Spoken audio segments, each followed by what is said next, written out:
Come back again. हमने last video में यहाँ तक कंप्लीट कर लिया था। सॉरी यहाँ तक नहीं, हमने इसको यहाँ तक कंप्लीट किया था। आज हम पढ़ेंगे मेटास्टेसिस और इसके आगे का, है ना। तो मेटास्टेसिस क्या होता है? It is spread of tumor that are physically discontinuous with primary tumor. All malignant tumor metastasize except glioma and basal cell carcinoma. तो मेटास्टेसिस का मतलब क्या हुआ? मेटास्टेसिस का मतलब हुआ spread of tumor that are physically discontinuous है, physically connected नहीं है विद द प्राइमरी ट्यूमर। इसका मतलब क्या हुआ? जैसे मान लो तुम्हारे लीवर में एक ट्यूमर डेवलप हुआ, ठीक है। अब ये ट्यूमर का सेल मेटास्टेसाइज करके तुम्हारे लंग्स में पहुंच गया। सॉरी, ऐसा नहीं होगा।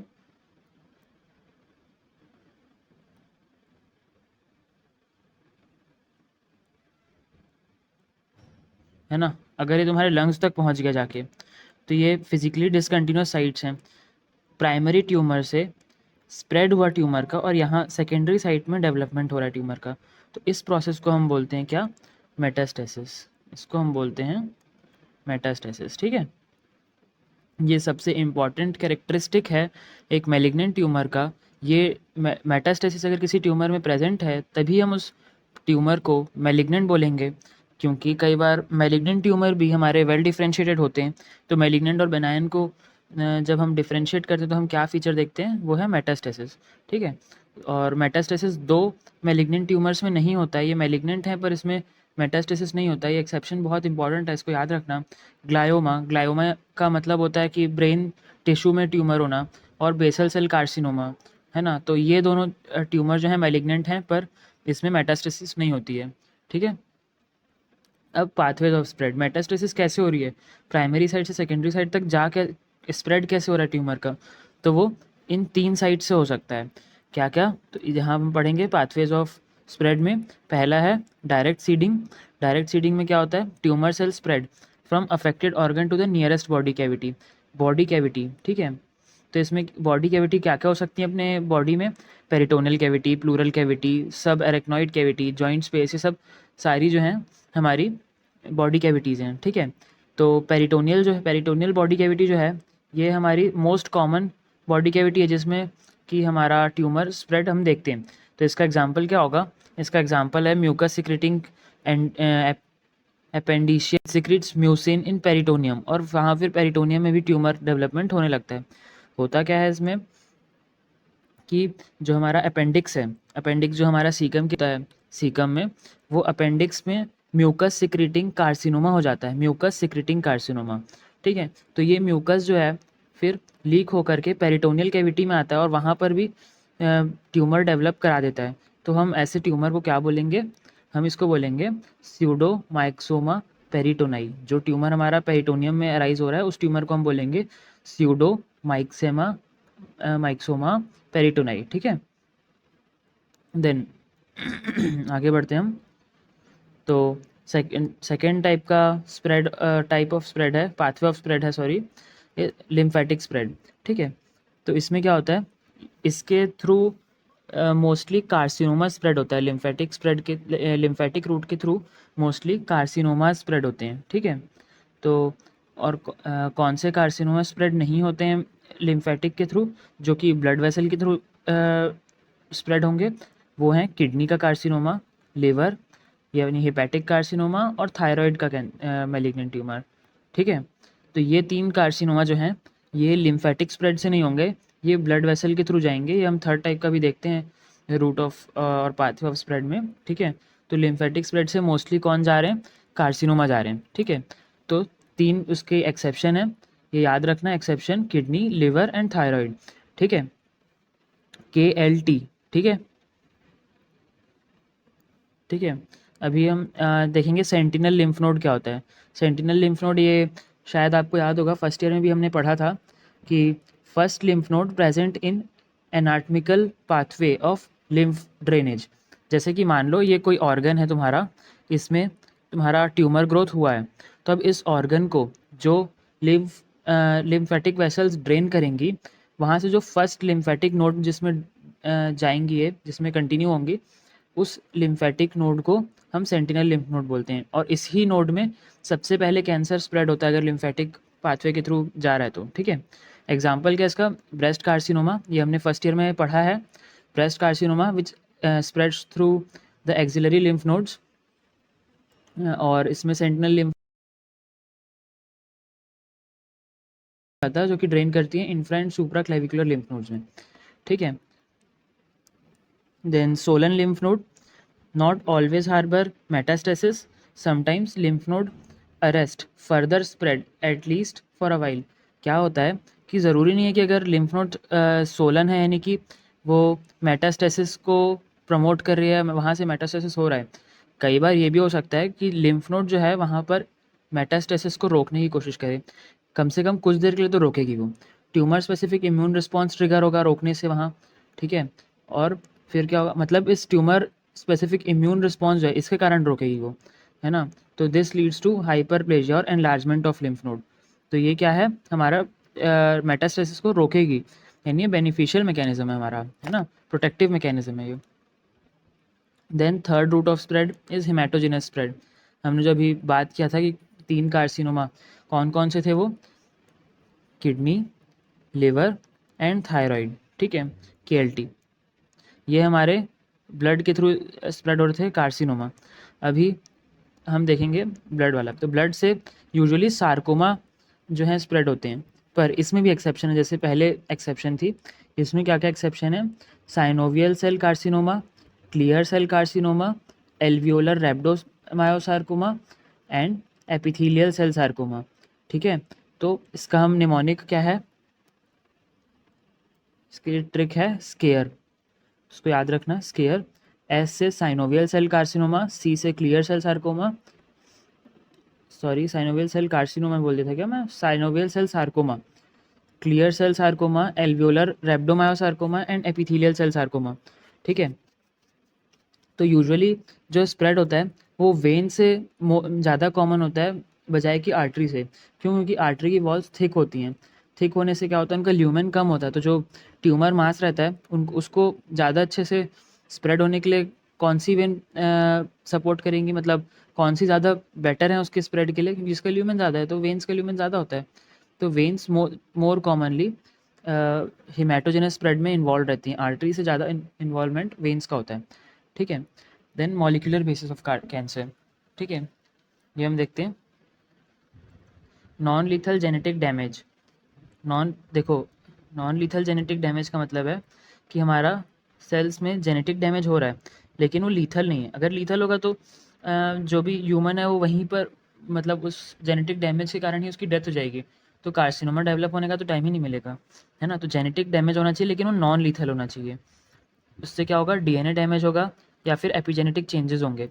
दो तरीके से हमारा जो है ट्यूमर ग्रोथ हो सकता है, दो टाइप के जेनेटिक डैमेज हो सकते हैं, एक तो या तो DNA डैमेज हो जाए या तो एपिजेनेटिक चेंजेस आए। एपिजेनेटिक चेंजेस क्या होता है, एपिजेनेटिक चेंजेस यानी कि जैसे जेनेटिक चेंजेस में होता क्या है कि इसमें सिर्फ जो उसका ऑर्गेनाइजेशन है DNA का वो डैमेज होता है, ना कि न्यूक्लियोटाइड सीक्वेंस। और DNA डैमेज यानी कि न्यूक्लियोटाइड सीक्वेंस डिस्टर्ब होना, डिलीशन, डिलीशन, इंसर्शन, है ना, फ्रेम शिफ्ट म्यूटेशन, ये सब हमने पहले पढ़ा था, अभी हम आगे भी देखेंगे, ठीक है। तो वो होता है DNA डैमेज। और अगर उसका ऑर्गेनाइजेशन जिस तरीके से वो फोल्डेड है स्टोन्स के साथ, तो वो पूरा अपना ऑर्गेनाइज रहता है, तो अगर उस ऑर्गेनाइजेशन को कोई कुछ डिस्टर्बेंस होता है या डैमेज होता है तो उसको हम एपिजेनेटिक चेंज बोलते हैं, ठीक है। तो अब ये DNA डैमेज या एपिजेनेटिक चेंजेस कैसे हो सकते हैं, तो एक्सोजेनस भी हो सकते हैं, एंडोजेनस एजेंट भी हो सकता है। कुछ एजेंट्स के थ्रू होंगे जो एक्सोजेनस भी हो सकते हैं, एंडोजेनस भी हो सकते हैं, ठीक है। तो tumor found by monoclonal expansion of cell with genetic damage, ठीक है। तो हमने जैसे देखा था कि मोनोक्लोनल एक्सपेंशन होता है, ठीक है, किनका, जो जिनका जेनेटिक डैमेज हो गया है। तो हमने क्या देखा था, मोनोक्लोनल एक्सपेंशन मतलब क्या होता है कि वो बिल्कुल कार्बन कॉपी होगा, यानी कि जो डॉटर सेल प्रोड्यूस होंगे उनमें भी जेनेटिक डैमेज होगा, ऐसा नहीं है कि वो जेनेटिक डैमेज नहीं आएगा, है ना। तो उनमें भी जेनेटिक डैमेज होगा, फिर उनके जो प्रोजनी होंगे उनमें भी जेनेटिक डैमेज होगा, यानी जेनेटिक डैमेज वालों की पॉपुलेशन बढ़ते जा रही है। वो क्यों बढ़ रही है, क्योंकि जेनेटिक डैमेज ही उसकी ग्रोथ को सपोर्ट कर रहा है, तो उससे और ज़्यादा ग्रोथ होती जाएगी और उसकी उन सेल्स की पॉपुलेशन बढ़ती जाएगी, वही तो ट्यूमर बनाएंगे हमारे, है ना। Then 4 genes control transformation. तो कौन से जीन्स हैं? पहला है प्रोटोऑन्कोजीन्स, दूसरा है ट्यूमर सप्रेसर जीन, तीसरा है डीएनए रिपेयर जीन और चौथा है जीन रेगुलेटिंग एपोप्टोसिस। ठीक है, तो प्रोटोऑन्कोजीन्स क्या होते हैं? ये ग्रोथ प्रमोटिंग जीन्स होते हैं। तो ग्रोथ प्रमोटिंग जीन्स हैं, तो ट्यूमर में क्या होगा? इनका जो भी जेनेटिक चेंज आएगा तो उससे क्या होगा कि ट्यूमर डेवलप हो, तो इसका ओवर एक्सप्रेशन होगा, तभी तो ओवर ग्रोथ होगी, तभी तो ट्यूमर बनेगा। तो इसका ओवर एक्सप्रेशन होगा किसका? प्रोटोऑन्कोजीन्स का, तब जाके ट्यूमर डेवलप होगा। ट्यूमर सप्रेसर जीन, तो ये ग्रोथ इनहिबिटर जीन्स होते हैं। ठीक है, अगर इनका अंडर एक्सप्रेशन होगा तो ट्यूमर डेवलपमेंट होगा, अगर इनका ओवर एक्सप्रेशन होगा तो ट्यूमर डेवलपमेंट नहीं होगा, है ना। इनका अंडर एक्सप्रेशन से ट्यूमर डेवलपमेंट होता है। देन डीएनए रिपेयर जीन, तो इसका लॉस ऑफ फंक्शन, यानी कि डीएनए रिपेयर जीन क्या कराता था? डीएनए का रिपेयरिंग करा रहा है। जो जेनेटिक डैमेज अगर हो गया तो उसको डिटेक्ट करके वो रिपेयर करके ताकि नॉर्मली फंक्शन करे सेल, है ना, वो कराता है। तो लॉस ऑफ फंक्शन यानी कि अब रिपेयर नहीं कर पा रहा है वो, तो it leads to impairment of DNA repair system, यानी रिपेयर नहीं हो पा रहा है डीएनए में अगर कोई डैमेज होता है तो। देन जीन रेगुलेटिंग एपोप्टोसिस, होता क्या, अगर जैसे मान लो रिपेयर नहीं हो पा रहा है जीन, तो जिसमें भी जेनेटिक डैमेज है जिस सेल में, वो सेल को एपोप्टोसिस के थ्रू डिस्ट्रॉय कर देते हैं। तो जीन रेगुलेटिंग एपोप्टोसिस, अगर ये इसमें कोई डैमेज आता है, इसका लॉस ऑफ फंक्शन होता है, तो decrease apoptosis which leads to increase survival of abnormal cells. ठीक है, तो ये 4 टाइप के जीन्स होते हैं जो रिस्पॉन्सिबल होते हैं, जिनमें म्यूटेशन के कारण ट्यूमर डेवलपमेंट हमारा अकर होता है। ठीक है, देन हम नेक्स्ट देखते हैं। तो stepwise accumulation of mutation that leads to development of cancer hallmarks. तो होता क्या है ना कि जैसे ट्यूमर का ग्रोथ होना है तो वो सिर्फ एक जेनेटिक चेंज से यूजुअली नहीं होता है, क्योंकि ट्यूमर की डेवलपमेंट के लिए बहुत सारे फैक्टर्स चाहिए जो नॉर्मली प्रेजेंट नहीं होते हैं। तो वो एक्यूमुलेशन ऑफ म्यूटेशंस होता है, स्टेप वाइज एक्यूमुलेशन होता है, यानी कि जैसे एक जेनेटिक डैमेज हुआ तो उससे उसकी ग्रोथ तो बढ़ने लगी, लेकिन ट्यूमर सप्रेसर जीन एक्टिव है तो वो उस ग्रोथ को रोक के रखेगा, है ना, तो वो ट्यूमर डेवलप नहीं होने देगा। ऐसे जब बहुत सारे जी जो डैमेज रहते हैं वो एक्यूमुलेट होते हैं, तब जाके कंडीशन बनती है कि ट्यूमर फॉर्मेशन हो पाए। तो इसलिए स्टेप वाइज एक्यूमुलेशन इंपॉर्टेंट है। एक्यूमुलेशन किसका? म्यूटेशन का। ये इंपॉर्टेंट है कैंसर के डेवलपमेंट के लिए। ठीक है, कैंसर के हॉलमार्क्स के डेवलपमेंट के लिए, हॉलमार्क्स अभी हम देखेंगे, हॉलमार्क्स यानी कि उसके कैरेक्टरिस्टिक्स के डेवलपमेंट के लिए।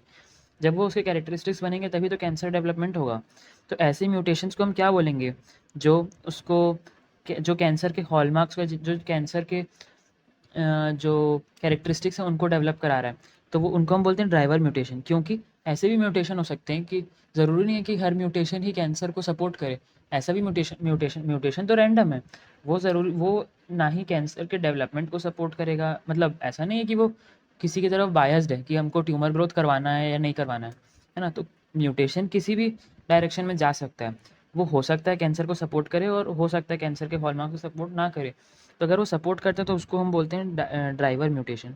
ड्राइवर यानी कि वो उसकी तरफ लेके जा रहा है। ड्राइवर क्या क्या रोल होता है कि वो हमको एक डेस्टिनेशन की तरफ लेके जाता है। यहाँ पर इसका म्यूटेशन का डेस्टिनेशन है कैंसर डेवलपमेंट, तो अगर वो उसकी तरफ लेके जाएगा तो वो ड्राइवर म्यूटेशन। ठीक है, that contribute to acquisition of cancer hallmarks. ठीक है, then genes that maintain genomic integrity, उसका लॉस ऑफ फंक्शन होने से एक्यूमुलेशन ऑफ ड्राइवर फंक्शन होता है। तो जीनोमिक इंटीग्रिटी मेंटेन करती हैं कुछ जीन्स, यानी कि जैसे कि हमने ये 2 जीन देखी थी, डीएनए रिपेयर जीन और विच रेगुलेट्स एपोप्टोसिस, तो ये क्या कर रही हैं? जीनोमिक इंटीग्रिटी को मेंटेन कर रही हैं। यानी कि क्या कर रही हैं ये कि डीएनए डैमेज होने से उसको रिपेयर कर रहे हैं या फिर उसको डिस्ट्रॉय कर दे रही हैं, ताकि डैमेज जेनेटिक मटेरियल वाला सेल सर्वाइव ही ना करे। लेकिन अगर इनका लॉस ऑफ फंक्शन होता है, इनके लॉस ऑफ फंक्शन से ही एक्यूमुलेशन ऑफ ड्राइवर म्यूटेशन हो सकती हैं। ठीक है, देन पैसेंजर म्यूटेशन क्या होती है? पैसेंजर म्यूटेशन यानी वो म्यूटेशन जो हॉलमार्क्स में कंट्रीब्यूट नहीं करती कैंसर के, have no phenotypic consequence. Phenotypic consequence ज़रूरी नहीं है ना हो, ज़रूरी नहीं है फिनोटाइपिक कंसिक्वेंस ना हो भी सकता है, पर वो हॉलमार्क्स को अगर सपोर्ट नहीं कर रही है तो उसको भी हम पैसेंजर म्यूटेशन बोलेंगे। ठीक है, other than driver and passenger mutation, some mutation leads to interfering and providing resistance against host immune system। ठीक है, तो जो ड्राइवर म्यूटेशन भी नहीं है और पैसेंजर म्यूटेशन भी नहीं है, ऐसी कुछ म्यूटेशंस भी होती हैं जो इंटरफियर करता है या फिर रेजिस्टेंस प्रोवाइड करता है होस्ट के इम्यून सिस्टम में, ऐसी भी म्यूटेशन होती हैं। ठीक है, तो पूरा खेल जेनेटिक म्यूटेशन का ही है। जेनेटिक म्यूटेशन से ही तुम्हारा कैंसर का डेवलपमेंट होता है। तो along with driver mutation many other mutations also accumulate. All cells have same driver mutation but some different mutations. देखो होता क्या, जैसे मान लो म्यूटेशन हमारा कैसे अराइव हो रहा है। ये एक सेल था, इसने ये डिवाइड किया दो में, ठीक है। तो मान लो इसमें इसमें कुछ जेनेटिक चेंज आया, इसमें म्यूटेशन हो गई और इसमें नहीं हुई, या इसमें हुई तो ये डिस्ट्रॉय हो गया। ठीक है, ये डिस्ट्रॉय हो गया मान लो। अब ये आगे जाएगा, इसका क्या होगा, मोनोक्लोनल एक्सपांशन होगा, जेनेटिक डैमेज हुआ है। ठीक है, तो यहाँ पर दूसरी सेल आई, इसमें सेम ये वाली म्यूटेशन तो रहेगी ही, इसमें भी ये वाली म्यूटेशन रहेगी, लेकिन हो सकता है कि इसमें और कोई म्यूटेशन आ जाए, इसमें वो ना आए, है ना। फिर इसके सेल्स का डिवीजन होगा, इसमें हो सकता है और कोई तीसरी म्यूटेशन आ जाए, ये वाली तो रहेगी, साथ साथ में तीसरी कोई म्यूटेशन आ जाए, इसमें और कोई चौथी म्यूटेशन आ जाए, इसके प्रोजनी में और अलग म्यूटेशन आ जाए। तो ड्राइवर म्यूटेशन तो एक्युमुलेट होती ही हैं, साथ ही साथ कुछ दूसरी म्यूटेशंस भी एक्युमुलेट होती हैं। ठीक है, तो जब हम ट्यूमर सेल्स को देखेंगे तो अलग अलग सेल्स में अलग अलग जीनोटाइप हो सकता है। ठीक है, यहाँ देखो क्या लिखा है, ट्यूमर सेल्स का हेट्रोजीनस जेनेटिकली ये हेट्रोजीनस होती हैं। यानी कि क्या होता है कि इसमें और भी म्यूटेशंस आती हैं। वो म्यूटेशंस तो रहेंगी जो कैंसर ट्यूमर कॉज करा रही हैं, जो ट्यूमर को सपोर्ट कर रही थी, वो वाली म्यूटेशंस तो रहेंगी, साथ ही साथ और भी कुछ म्यूटेशंस एक्युमुलेट होते जाती हैं अलग अलग सेल्स में डिवीजन के साथ ही साथ। ठीक है, तो इसको इसलिए हम बोलते हैं हेट्रोजीनस रहते हैं जेनेटिकली ट्यूमर सेल्स। ठीक है, then they compete for nutrition and micro environment. तो ठीक है, ये एक है ये पॉइंट। तो इससे फिटेस्ट वन का सिलेक्शन होता है, या फिर हम कैंसर के लिए थेरेपी यूज़ करते हैं, कीमोथेरेपी, रेडिएशन थेरेपी, उससे जो रेजिस्टेंट होती हैं उनका भी सिलेक्शन हो जाता है।